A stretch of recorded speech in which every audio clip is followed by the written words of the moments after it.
আসসালামু আলাইকুম ওয়া রাহমাতুল্লাহি ওয়া বারাকাতুহু। নাহমাদুহু ওয়া নুসাল্লি আলা রাসূলিহিল কারীম, আম্মা বা'দ। আউযু বিল্লাহি মিনাশ শাইতানির রাজীম।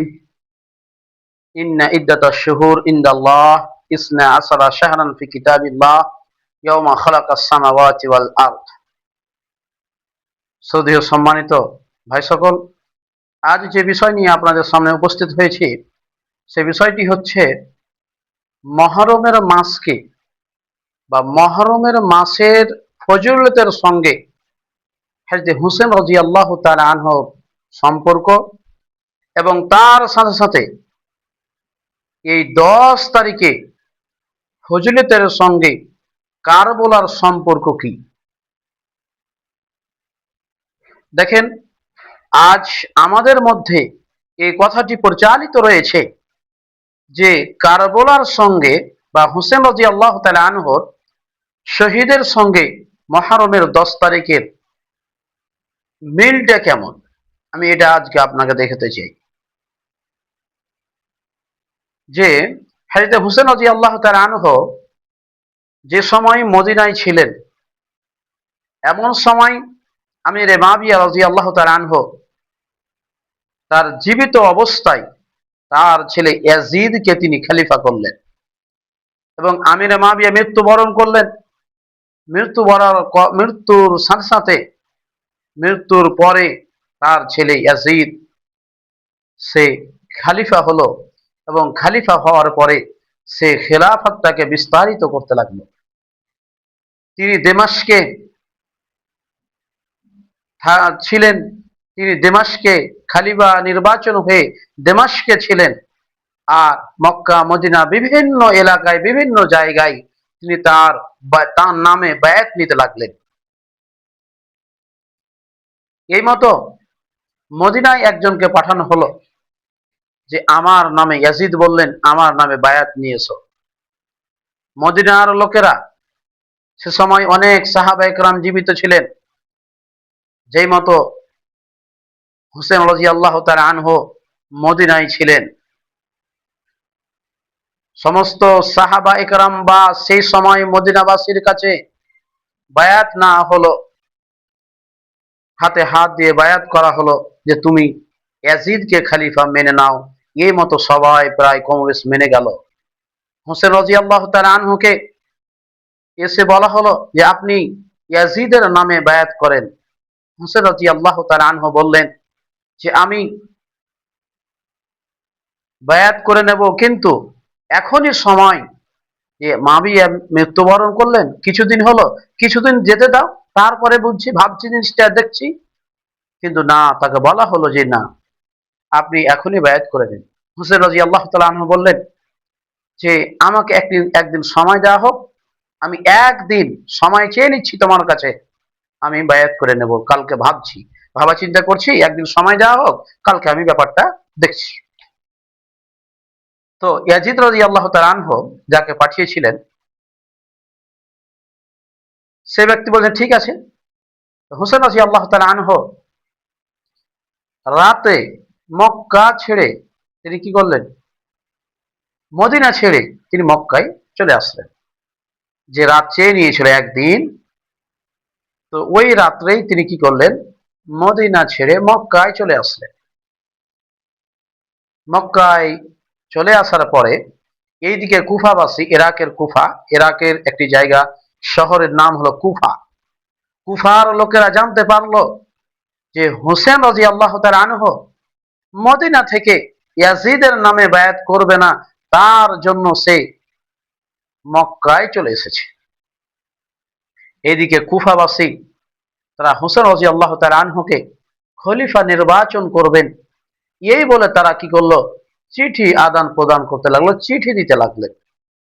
শিয়া মুআররিখ লিখছেন যে প্রায় কমবেশ 18,000 চিঠি হযরত হুসেন রাদিয়াল্লাহু তাআলা আনহুকে দিয়েছিলেন। এবং অন্য আরেকজন শিয়া মুআররিখ লিখছেন যে প্রায় 1 বস্তা সামান চিঠি হযরত হুসেন রাদিয়াল্লাহু তাআলা আনহুকে দিয়েছিলেন। বলার উদ্দেশ্য অনেক চিঠি হযরত হুসাইন রাদিয়াল্লাহু তাআলা আনহুকে কুফাবাসী দিয়েছিলেন, এই জন্য যে আপনি মক্কা থেকে চলে আসেন আমাদের কুফা, আপনাকে আমরা খলিফা হিসাবে নির্বাচন করব। তার সাথে সাথে তারা বলেছিলেন যে আমরা তোমার বাবার সঙ্গী, তোমার বাবার বন্ধু, তোমার বাবার সঙ্গে আমাদের একটা সম্পর্ক রয়েছে, অতএব তুমি চলে এসো, মক্কা না থেকে কুফায় চলে এসো, আমরা তোমাকে খলিফা তোমার হাতে বায়াত করব। হুসাইন রাদিয়াল্লাহু তাআলা আনহু এই সমস্ত চিঠিগুলো দেখে, পড়ে, বুঝে তিনি ভাবলেন যে আমি কুফা চলে যাব, কিন্তু তার আগে একজনকে আমি পাঠাই, যে সে গিয়ে কুফার অবস্থাটা, কুফার পরিস্থিতিটা যাচাই করে আসুক। সেই জন্য হুসাইন রাদিয়াল্লাহু তাআলা আনহু তিনার চাচারা ভাই মুসলিম বিন আকিলকে তিনি তার উপরে নির্ভর করে মুসলিম বিন আকিলকে তিনি কি করলেন, কুফা পাঠালেন, যে তুমি যাও, গিয়ে কুফার অবস্থাগুলো দেখে এসো, এবং আমাকে যে তারা ডাকছে তার পরিস্থিতিটা কি, আমার নামে বা তাদের কি আমাকে ডাকার উদ্দেশ্য, তুমি সেটাকে যাচাই করো। মুসলিম বিন আকিল কুফায় চলে গেলেন। কুফায় যাওয়ার পরে তিনি যে সম্মানটা পেলেন, কুফায় যাওয়ার পরে তিনি যে আত্মমর্যাদা পেলেন, সেটা সীমার বাইরে। মুআররিখ লিখছেন প্রায় কমবেশ ৩২,০০০, প্রায় কমবেশ ৩২,০০০ কুফাবাসী হুসেনের নামে মুসলিম বিন আকিলের হাতে হাত দিয়ে বায়াত করলেন যে আমরা তাকে খলিফা বলে মেনে নেব। মুসলিম বিন আকিল যখন এই মতো পরিস্থিতি দেখলেন, যে পরিস্থিতি খুবই ভালো, তিনি চিঠি লিখে দিলেন হুসাইন রাদিয়াল্লাহু তাআলা আনহুর নামে, যে আপনি মক্কা থেকে চলে আসেন, কোথায়, কুফায় চলে আসেন, কুফার লোকেরা আপনাকে খলিফা বলে মেনে নেবে, বা কুফার অবস্থা কথা তিনি বললেন। এইদিকে ইয়াজিদ দেমাশক থেকে তিনি একজন গভর্নর স্বরূপ, বা বর্তমান আমাদের যদি সেই জিনিসটাকেই করি, রাজ্যপাল হিসাবে উবাইদুল্লাহ বিন জিয়াদ, রাজ্যপাল হিসাবে কুফার উবাইদুল্লাহ বিন জিয়াদকে তিনি পাঠালেন। উবাইদুল্লাহ বিন জিয়াদ যেই সময় কুফা এসে উপস্থিত হলেন, সেই সময় তার সঙ্গে 18 জন লোক, তার সঙ্গে 18 জন লোক তিনি কুফায় এসে অবস্থান নিলেন গভর্নর হিসাবে, ইয়াজিদের গভর্নর হিসাবে, রাজ্যপাল হিসাবে। তিনি ইয়াজিদের খলিফা বিস্তারিত করতে লাগলেন, তার বায়াত করার জন্য বিস্তার করতে লাগলেন। এমন পরিস্থিতিতে, এমন সময়, যেই সময় মুসলিম বিন আকিলের হাতে হাতে হাত দিয়ে হুসেনের নামে বায়াত করেছেন, পরিস্থিতি এমন দাঁড়িয়ে গেল, হুসেন রাদিয়াল্লাহু তাআলা আনহুর নামে বায়াত, মুসলিম বিন আকিল এবং উবাইদুল্লাহ বিন জিয়াদ আমনে সামনে হয়ে গেল, এমন পরিস্থিতি দাঁড়ালো। সে সময় উবাইদুল্লাহ বিন জিয়াদ বলেছিলেন, সামনে যে সময় দুইজন মুহূর্তে সামনে সামনে যখন মুঠভিড় হলো, এমন পরিস্থিতিতে মুসলিম বিন আকিল বলছেন তাদেরকে ধাওয়া করা হোক, ধরা হোক। এই মতো পরিস্থিতিতে যখন মুসলিম বিন আকিল বললেন যে তাদেরকে ধরা হোক, তারা এখানে কেন এসেছে, কি কারণে, অকারণে, উবাইদুল্লাহ বিন জিয়াদ এটি হুঙ্কার দিয়ে বললেন যে কে আছো, আমাকে ধরবে বা আমার কাছে আসবে, আমার উপরে অন্যায় অত্যাচার করবে, এসো দেখি। যে আসবে শুনে রাখো, সে যে আমার কাছে আসবে বা আমাকে, আমার লোককে ধরতে আসবে, আমার সঙ্গে যুদ্ধ বা মারামারি এইরকম পরিস্থিতি যদি হয়, তবে শুনে রাখো তার স্ত্রী স্বামী হারাবে, তার মা ছেলে হারাবে, এবং ছেলে বাবা হারাবে। এই মতো গর্জনে, এই মতো পরিস্থিতিতে মুসলিম বিন আকিলের সঙ্গে মানুষ ছাড়তে লাগলো, তার সঙ্গে তার সঙ্গের লোকেরা, সাথী সঙ্গীরা তাকে ছেড়ে দিতে লাগলো। ছেড়ে ওবায়দুল্লাহ বিন জিয়াদের কাছে চলে এলো। 1 2 3 এরকম করতে করতে এমন একটা মুহূর্ত দাঁড়িয়ে গেল যে মুসলিম বিন আকিলের সঙ্গে আর কেউ নাই। মুসলিম বিন আকিল পিছন ফিরে দেখছেন যে ওনার সঙ্গে মুষ্টিমেয় কিছু লোক হতে হতে এমন একটা পরিস্থিতি, এমন একটা সংকট হয়ে দাঁড়ালো যে ওই মুসলিম বিন আকিলের সঙ্গে আর কেউ নাই। এই মতো পরিস্থিতিতে মুসলিম বিন আকিল পানহা কোথায় নেবে, কোথায় অবস্থান নেবে? এক বাড়ি ওই বাড়ি এইদিকে ঘোরাখুঁজা করতে লাগলো। কিন্তু এমন একটা মুহূর্ত দেখা গেল যে এমন সময় মানুষেরা যে সম্মানটি দিত, সেই ঘরে আর কেউ, বাড়িতে আর থাকতে দেবে না, আশ্রয় দেবে না।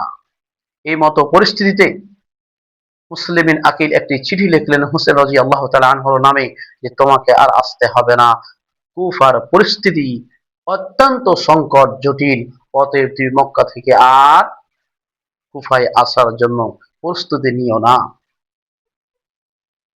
এমন সময় মুসলিম বিন আকিল, একজন বৃদ্ধা মা, তার বাড়িতে প্রবেশ করলেন। তার বাড়িতে প্রবেশ করার সময় তার একজন ছেলে ছিল, সে জানতে পারলো যে কে। তার মা বলছে যে কেউ নয়, কিন্তু সেই ছেলে বলছে যে না, আমি বুঝতে পারছি, আমি জানতে পারছি যে কোনো একজন মানুষ বা কোনো একজন আমাদের বাড়িতে প্রবেশ করলো। তার মা বারবার না বলার পরে তার মা যখন আর তাকে তাকে ফাঁকি দিতে না পেরে, তার পরে সেই ব্যক্তিটি কি করলো, মুসলিমিন আকিলকে দেখে ফেললো। কিন্তু ওই ব্যক্তিটি, ওই বুড়িয়া বৃদ্ধ মহিলার ছেলে, এমন একদিন সময় ছিল যে মুসলিমিন আকিলের হাতে হাত দিয়ে হোসেন রাদিয়াল্লাহু তাআলা নামে বায়াত করেছিলেন। কিন্তু আবার সে বাগী হয়ে গিয়ে তারপরে ওবায়দুল্লাহ বিন জিয়াদের সঙ্গে হাত মিলিয়ে দিয়েছেন। এমন পরিস্থিতিতে যখন সেই বৃদ্ধা মহিলার ছেলে মুসলিমিন আকিলকে দেখে ফেললো, সে বলে ফেললো এটি আল্লাহর প্রশংসা, যে মুসলিমিন আকিল হোসেন রাদিয়াল্লাহু তাআলা আনহু যে উদ্দেশ্যে পাঠিয়েছেন, সে আমাদের বাড়িতে পাঠা নিয়েছে, যে আল্লাহর শুকরিয়া। তিনি রাত্রে উঠে সেই সময় উজু করে বলছে, আম্মা আমি 2 রাকাত নামাজ পড়বো আল্লাহর শুকরিয়া স্বরূপ, এই জন্য যে মুসলিমিন আকিল আমাদের ঘরে পাঠা নিয়েছে, এটি আল্লাহর বড় একটি নিয়ামত। কিন্তু তিনি বাড়িতে নামাজ না পড়ে তার মাকে ফাঁকি দিয়ে তিনি কি করলেন, চলে গেলেন মসজিদ বলে ওবায়দুল্লাহ বিন জিয়াদকে খবর দিতে।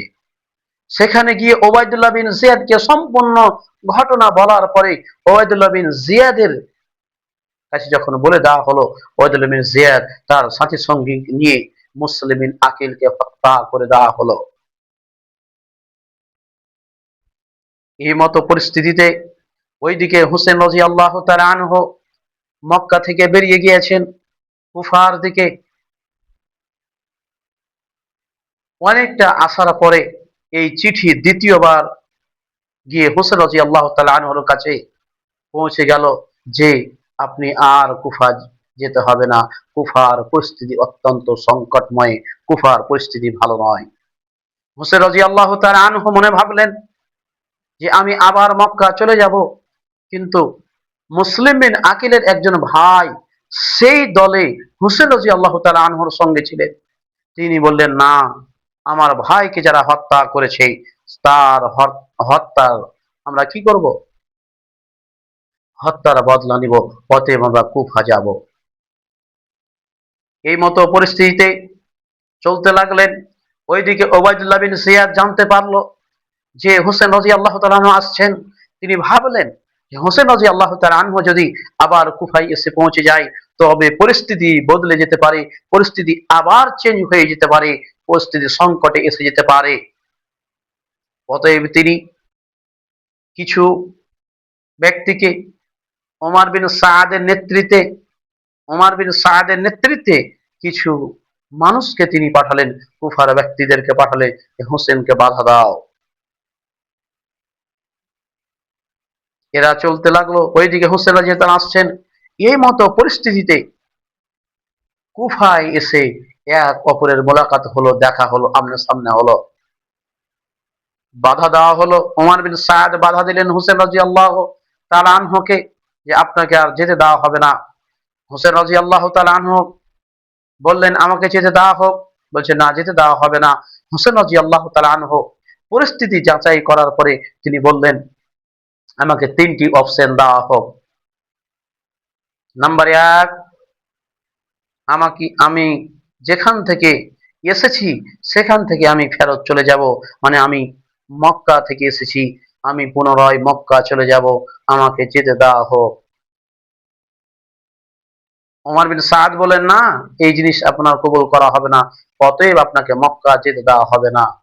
নাম্বার দুই, আমাকে কুফা যেতে দেওয়া হোক, আমি যেই উদ্দেশ্যে এসেছি মক্কা থেকে, আর যেই উদ্দেশ্যে আমাকে লোকেরা ডেকেছে সেই উদ্দেশ্যে আমি কুফা যেয়ে পৌঁছিব।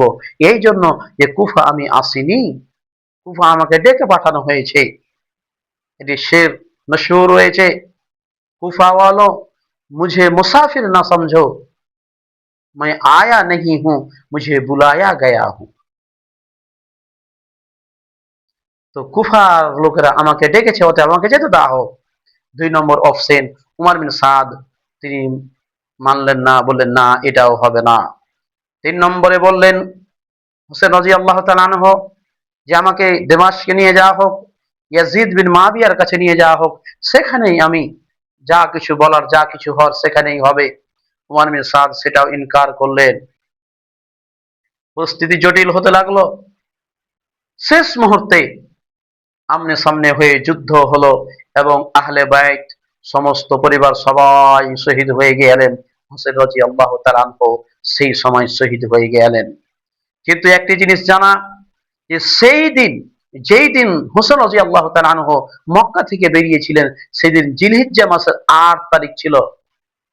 যেই সময়ের কথা পাওয়া যায় তারিখের মধ্যে, যে যিনি হোসেন রাদিয়াল্লাহু তাআলা আনহু যেই দিন বের হয় মক্কা থেকে জিলহিজ্জা মাসের ৮ তারিখে, সেই দিন অনেকজন হোসেন রাদিয়াল্লাহু তাআলা আনহুকে নিষেধ করেছিলেন যে আপনি মক্কা ছেড়ে কুফাতে যেতে হবে না, যেতে হবে না আপনাকে, এই জন্য যে কুফার লোকেরা ভালো নয়, কুফার লোকেরা ভালো নয়, আপনার বাবাকে তারা হত্যা করেছে, অতএব আপনি যেন না। কিন্তু হোসেন রাদিয়াল্লাহু তাআলা আনহু সেটা স্বীকার করেন, সেটা মানেননি। এই জন্য যে আব্দুল্লাহ বিন আব্বাস রাদিয়াল্লাহু তাআলা আনহু বলছেন যে হোসেন, আমি যদি জানতাম, আমি তোমাকে নিষেধ করছি তুমি কুফা যেও না, আর আমি যদি এ কথাও জানি যে তুমি আমার কথা শুনে নেবে, তবে আমি তোমার উটের আগে আমি কি হয়ে যেতাম, শুয়ে যেতাম, কিন্তু আমি জানছি যে তুমি আমার কথা মানবে না। হোসেন রাদিয়াল্লাহু তাআলা আনহু ৮ তারিখে বেরিয়েছিলেন মক্কা থেকে। আর ইতিমধ্যেই যেই দিন কারবালার ময়দানে উমর বিন সাদের নেতৃত্বে সামরা বিন জি আল জাওশান, সামরা বিন জি আল জাওশানের যখন হুসেন রাদিয়াল্লাহু তাআলা হত্যা করলেন, শহীদ করলেন, সেই দিন ইতিমধ্যে মুহররমের 10 তারিখ শহীদ করে দিলেন। কিন্তু এখানে জানা একটি ভালো, আল্লাহ সুবহানাহু ওয়া তাআলা নবী সাল্লাল্লাহু আলাইহি ওয়াসাল্লাম বলছেন লা তাসুব্বু আসহাবি, আমার কোন সাহাবাকে গালি দিও না। এখানে ইয়াজিদকে উলামায়ে কেরাম হোক, উলামায়ে কেরাম কিছু ইয়াজিদকে দোষারোপ করতেছে, এটা দোষারোপ করা ইয়াজিদকে ঠিক নয়। এই জন্য যে ইয়াজিদের সম্পর্কে কোন মুআররিখ এ কথা লিখেনি যে ইয়াজিদ কি করেছেন, হুসেন রাদিয়াল্লাহু তাআলা আনহুকে শহীদ করতে বলেছেন বা হত্যা করতে বলেছেন, এ কথা পাওয়া যাচ্ছে না। এবং এ কথাও পাওয়া যায় না যে ওবায়দুল্লাহ বিন জিয়াদ তিনি হুসেন রাদিয়াল্লাহু তাআলাকে শহীদ করতে বলেছেন, এ কথাও পাওয়া যায় না। শহীদ করলো কে? ওমর বিন সাদের নেতৃত্বে শামরা বিন জি আল জাওশান তিনি শহীদ করে দিলেন মুহররম মাসের 10 তারিখে। প্রায় শহীদ হওয়ার পরে তারিখ এইভাবে রচিত হয়েছে যে ইরানের বুকে, ইরান ইরানের বুকে, যে ইরানকে আমাদের যুবকেরা কি বলছে, এটা হলো খেলাফত, বা এরা ইসলামের ভালো করবে। জি না, ইসলামের এরা কোনোদিন ভালো করবে না। ইরান, ইরাক বই লিখেছেন আমাদের ওস্তাদ সমতুল্য মাওলানা আবুল কাসিম আল মাদানী হাফিজাহুল্লাহ, উত্তর বোস মাও আবুল কাসিম আবুল আসিম মাদানী হাফিজাহুল্লাহ, যে ফিতনু কি সরজমিন ইরাক, ওই মতো ফিতনু কি সরজমিন ইরান। আল্লাহ নবী সাল্লাল্লাহু আলাইহি ওয়াসাল্লাম বলেছেন, ইরাক এবং ইরান কিয়ামতের পূর্বে এদের এখান থেকে ফিতনা কি হবে, ইজাদ হবে, প্রবাহিত হবে। সেই মতো ইরানের একজন বাদশাহ মুইজ্জুদ্দৌলা দাওলামি, ইরানের একজন বাদশাহ মুইজ্জুদ্দৌলা দাওলামি, তিনি কারবালা হুসেন রাদিয়াল্লাহু তাআলা আনহু মক্কা থেকে যেদিন বেরিয়েছিলেন সেদিন 60 হিজরি, যেদিন শহীদ হলেন সেই দিন 61 হিজরি। তো সেই বাদশাহ কি করলেন, মুইজ্জুদ্দৌলা দাওলামি 291 বৎসর পর কারবালার ময়দানে হুসেন রাদিয়াল্লাহু তাআলা শহীদের 291 বৎসর পর 352 হিজরিতে হুসেনের নামে এই মহরমের 10 তারিখকে তিনি নির্ধারিত করলেন, নির্বাচিত করলেন বিদআত দিয়ে, খেলাফত দিয়ে। এই মহরমের যতগুলো ঢোল তামাশা, যতগুলো মাতম, যতগুলো কিছু এজাদ করেছে, সেই দিন সেই বাদশাহ মুইজ্জুদ্দৌলা দাওলামি ইরানের সরজমিন থেকে 291 বৎসর পরে 352 হিজরিতে তিনি এই জিনিসগুলো আবির্ভাব করেছেন, যার পরে আল্লাহ সুবহানাহু ওয়া তাআলা নবী সাল্লাল্লাহু আলাইহি ওয়াসাল্লাম বলছেন, মান আমিলা আমালান লাইসা আলাইহি আমরুনা ফাহুয়া রাদ্দুন, এবং কি অন্য হাদিসের মধ্যে পাওয়া যায়, মান আহাদাসা ফি আমরিনা হাদা মা লাইসা মিন ফাহুয়া রাদ্দুন, মুত্তাফাকুন আলাইহি। যে ওই সমস্ত কাজগুলো বাতিল, মারদুদ, চলবে না, যেগুলো আল্লাহ সুবহানাহু ওয়া তাআলা নবী সাল্লাল্লাহু আলাইহি ওয়াসাল্লাম করেনি, যে আমলগুলো করেনি, এবং ওই সমস্ত আমলগুলো বাতিল, সব আমল বাতিল। এবং ইসলামে নতুন ভাবে কোনো ইজাদ করা যাবে না। রাসূল সাল্লাল্লাহু আলাইহি ওয়াসাল্লাম যেগুলো করে গিয়েছেন সেটাই ইসলামে নতুন কোনো আবির্ভাব হবে না। আল্লাহ সুবহানাহু ওয়া তাআলা সূরা মাইদায় বলছেন, আল ইয়াউমা আকমালতু লাকুম দীনাকুম ওয়া আতমামতু আলাইকুম নি'মাতি ওয়া রাযীতু লাকুমুল ইসলামা দীনা। ভাই সকল, শেষ আমার বলার উদ্দেশ্য যে মহরমের যে ফজিলত রয়েছে, এই ফজিলত গুলোর কথা আল্লাহ নবী সাল্লাল্লাহু আলাইহি ওয়াসাল্লাম বলে গিয়েছেন, হাদিসের মধ্যে, সহিহ বুখারী সহিহ মুসলিমের মধ্যে পাওয়া যায়। কিন্তু কারবালার মাঠের সঙ্গে মহরমের কোনো সম্পৃক্ত নাই। এটা মুসা আলাইহিস সালামকে কেন্দ্র করে আল্লাহ সুবহানাহু ওয়া তাআলা নবী সাল্লাল্লাহু আলাইহি ওয়াসাল্লাম রোজা রেখেছেন, রোজা রাখতে বলেছেন। কিন্তু কারবালার সঙ্গে কোনো এর হিসাব নাই।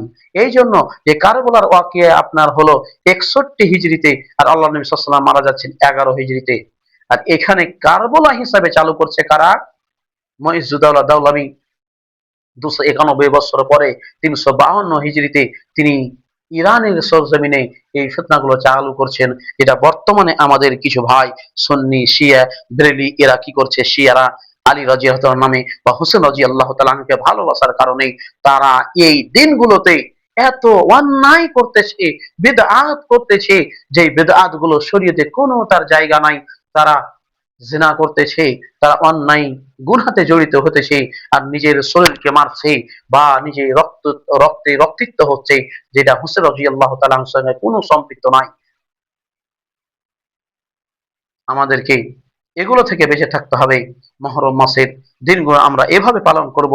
আল্লাহ নবী সাল্লাল্লাহু আলাইহি ওয়াসাল্লাম রোজা রাখতে বলেছেন, আমরা দুটি রোজা রাখবো, 11, 10 এবং 11, 10, 9, 10, 11, 9, 9 এবং 10 তারিখ রোজা রাখবো।